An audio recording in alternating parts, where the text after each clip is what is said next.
ஆண்டவராகிய இயேசு கிறிஸ்துவின் நாமத்தில் காலை வாழ்த்துக்கள். இன்றைய மன்னா, நானோ ஒரு புழு, மனுஷன் அல்ல, மனுஷரால் நிந்திக்கப்பட்டும் ஜனங்களால் அவமதிக்கப்பட்டும் இருக்கிறேன். சங்கீதம் 22:6. இந்த சங்கீதம் ஆண்டவராகிய இயேசு கிறிஸ்து சிலுவையிலே பட்ட பாடுகளிலும் வேதனைகளையும் அதன் மத்தியிலே என்னென்ன காரியம் நடந்தது அந்த சிலுவையில் என்று சொல்லி தீர்க்க தரிசனமாக தாவீதால் எழுதப்பட்ட ஒரு சங்கீதம். அகிலேத் ஷகார் என்பது பாருங்க என்னும் ராகத்தில் பாடி ராகத் தலைவனுக்கு ஒப்புவிக்கப்பட்ட தாவீதின் சங்கீதம். அகிலேத் ஷகார்னா காலை மானுன்னு பொருளாம்.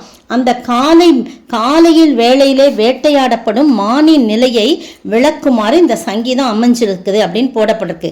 சிலுவை சங்கீதம் அப்படின்னு சொல்லி இதுக்கு தலைப்பு கொடுக்கலானோ போடப்பட்டிருக்கு. பாருங்க, காலை வேளை வேட்டையாடப்படும் மானு அதனுடைய நிலைமை எப்படி இருக்கும், அது எப்படி துடித்திருக்கும் என்று சொல்லி அதை ஒப்புமையாக சொல்லி இவ்விதமாக தாவீது தன்னுடைய சங்கீதத்தில் எழுதி வைத்திருக்கிறார். என் தேவனே ஏன் என்னை கைவிட்டீர், எனக்கு உதவி செய்யாமலும் நான் கதறி சொல்லும் வார்த்தைகளை கேளாமலும் ஏன் தூரமாய் நிற்கிறேன்னு சொல்லி ஆண்டவர் சிலுவையிலே பட்ட பாடுகளை குறித்து சொல்லப்பட்டிருக்கு. என் தேவனே ஏன் என்னை கைவிட்டான்னு சொல்லி ஒவ்வொன்றா வாசித்து பாருங்க. அவருடைய வஸ்திரங்களை பங்கிட்டு கொண்டார்கள்.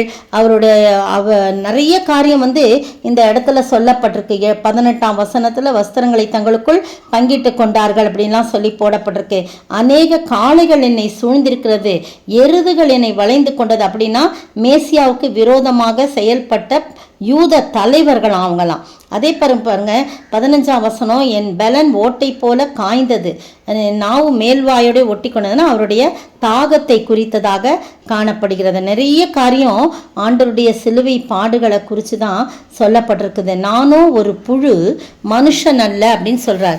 இது நானே ஜீவ அப்பம், நானே வாசல், நானே நல்ல மேய்ப்பன், நானே வழி சத்தியம் ஜீவன், நான் மெய்யான திராட்சை செடி, நானே உயிர்த்தெழுந்த ஜீவன் என்று கூறினவரே இந்த இடத்துல நானோ ஒரு புழு என்று கூறுவதன் அர்த்தம் என்னன்னா, கிறிஸ்து தேவனாய் இருந்தது போல மனிதனாகவும் இருந்தார். சிலுவையில நமக்கு பிரதிநிதியாக நாம் இருக்க வேண்டிய இடத்துல இயேசு தன்னை ஒரு புழு என்று கூறுறார். கிறிஸ்து ஒரு புழு என்றால் நாமெல்லாம் யாரு? இது ஒரு சவால் தான். மனிதன் ஒரு புழுவை போன்றவன் தான். கிறிஸ்து கொடுமைப்படுத்தப்பட்டபடினால, அவமானப்படுத்தப்பட்டபடினால, மனிதரின் கீழான நிலைக்கு தள்ளப்பட்டதுனால நான் மனுஷன் அல்ல, நான் ஒரு புழு அப்படின்னு சொல்றார். ஏசாயா 52, 53 அதிகாரம்லாம் நீங்க பார்த்தீங்கன்னா அங்கெல்லாம் ஆண்டவர் எப்படி சிலுவையில அவமதிக்கப்பட்டு இருந்தாரு, அக்கிரமக்காரர்கள் ஒருவராக எண்ணப்பட்டாரு, பார்க்கத்தக்க ரூபமில்லை, விரும்பத்தக்க ரூபமில்லை, அசட்டை பண்ணப்பட்டவராய் புறக்கணிக்கப்பட்டவராய் இருந்தார் என்று சொல்லிலாம் நம்ம வாசிக்கிறோம். 52:14 பார்த்தீங்கன்னா, மனுஷரை பார்க்கலும் அவருடைய முகப்பார்வையும் மனுபுத்தரை பார்க்கலும் அவருடைய ரூபமும் இவ்வளவு அந்த கேடு அடைந்தபடினால் அவரை கண்ட அநேகர் பிரமித்தனர். அதனால தான் அவர் சொல்றாரு, நான் மனுஷன் இல்லை, நானோ ஒரு புழு அப்படின்னு சொல்றார். அப்போ அந்த மாதிரி அவர் தாழ்த்துறார் தன்னைய. நமக்காக நாம் இருக்க வேண்டிய இடத்துல அவர் இருந்தார். அவரை சுற்றிலும் யூத தலைவர்கள், மற்றவர்கள், பொல்லாதவர்கள் எல்லாம் என்ன பண்ணிட்டாங்க, அவரை சூழ்ந்து கொண்டிருந்தாங்க அப்படின்னு சொல்லி பார்க்குறோம். அவர் சிலுவையிலே பட்ட பாடுகள் ரொம்ப கொடூரமானது. என் தேவனேன்னு அழைக்கிறார். யூதாஸ் காட்டி கொடுக்கலாம், சீஷர்கள் ஓடி போகலாம், பேதுரு மறுதலிக்கலாம், விசாரிக்கப்படலாம், அடிக்கப்படலாம், குட்டப்படலாம், முட்கிரீடம் சூட்டப்படலாம், கோலால் அடிக்கப்படலாம், ஏளனம் செய்யப்படலாம், துப்பப்படலாம், சவுக்கால் அடிக்கப்படலாம். ஆனால் சிலுவையை சுமந்து கூட செல்லலாம். ஆனால் கோரமான சிலுவையிலே ஆணிகள் கடாவப்படுற அதை கூட ஆண்டவர் தாங்கிக்கிட்டார்.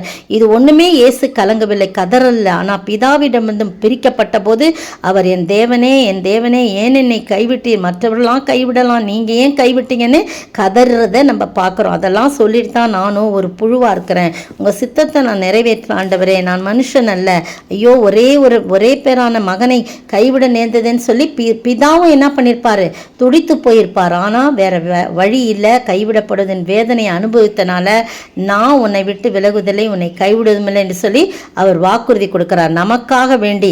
ஏன்னா நம்முடைய வேதனையை அவரும் அறிந்து கொள்ளும்படியாக அவர் இவ்விதமாக அந்த வேதனை நேரத்தில் நம்மை ஆறுதல் படுத்தும்படியாக, நான் உன் கூட இருக்கிறேன் அப்படின்னு சொல்லும்படியாக அவர் இந்த வேதனைகள்லாம் தாங்கி கொண்டு இந்த வார்த்தையை சொல்றார். பிரியமானவர்களே, நீங்களும் நானும் பாருங்க, அவர் 8ஆம் வசனம் பாருங்களேன். கர்த்தர் மேல் நம்பிக்கையா இருந்தானே, அவர் இவனை விடுவிக்கட்டும், இவன் மேல் பிரியமா இருந்தாரே, இப்பொழுது இவனை மீட்டு விடட்டும்னு ஏளனம் செய்யறாங்க. தலையை துலுக்கி உதட்டை பிதுக்கி.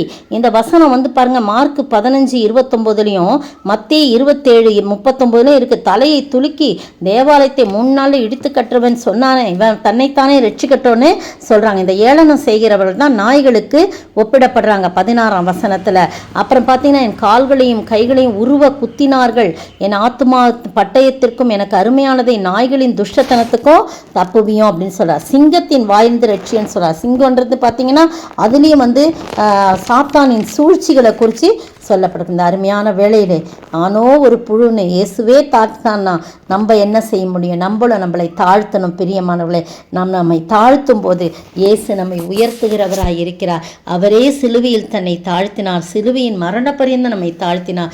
நீங்களும் நானும் தாழ்த்த வேண்டாமா? நான் ஒன்றுமில்லை ஆண்டவரே, நான் ஒன்றுமில்லை, நான் ஒரு சாதாரணமானவன் சொல்லி நம்முடைய மேட்டிமையான எண்ணங்கள்லாம் அவருக்கு கீழாக நாம் சமர்ப்பித்து நம்மை எவ்வளவுக்கு எவ்வளவு தாழ்த்த முடியுமோ அவ்வளவுக்கு தாழ்த்தும் போது கர்த்தர் அதை பார்த்து நம்மை உயர்த்துவார். பிதாவாகிய தேவன் இயேசுவை உயர்த்தினது போல இயேசுவாகிய ஆண்டவர் நம்மை உயர்த்தும்படியாக நம்மை தாழ்த்துவோமா? ஜெபிப்போம்.